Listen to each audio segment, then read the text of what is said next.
ऐसन बनबलू चेहरा जैसे पूनम के होखे चांद, रची रची के तोह के गढ़ले फुर्सत में भगवान। ऐसन बनबलू चेहरा जैसे पूनम के होखे चांद, रची रची के तोह के गढ़ले फुर्सत में भगवान। देखेला जे भी देखते रहेला बस में रहे न मान, जिया जिया ये धान कहे जिया जिया ये धान, जिया जिया ये धान कहे जिया जिया ये धान।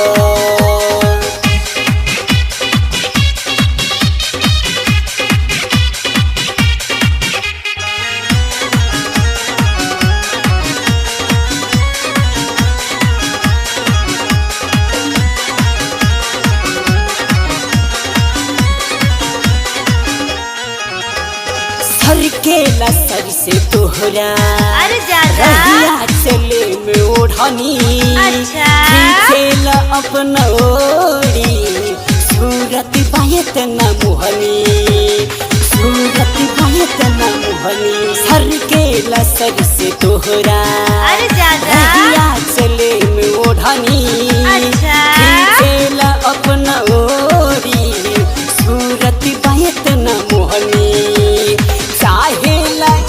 सबके हूँ अब तोरे बनल सजा, जिया जिया ये धान कहे जिया जिया ये धान, जिया जिया ये धान कहे जिया जिया ये धान।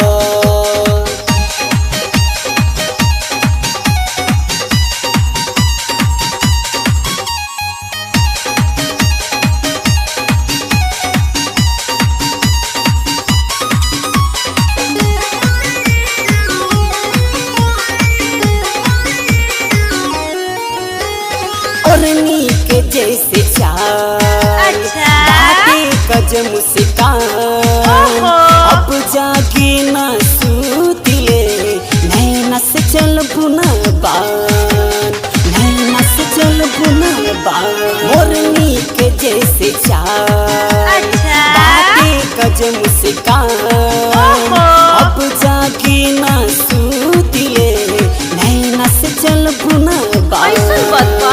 राजा अनिल न जी पाई अब सोची हवे बचान, जिया जिया ये धान कहे जिया जिया ये धान, जिया जिया ये धान कहे जिया जिया ये धान।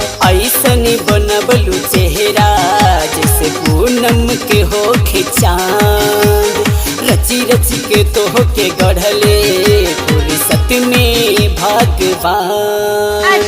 ऐसन बनबलू चेहरा जैसे पूनम के होखे चांद, रची रची के तोह के गढ़ले फुर्सत में भगवान। देखेला जे भी देखते रहेला बस में रहे न मान, जिया जिया ये धान कहे जिया जिया ये धान, जिया जिया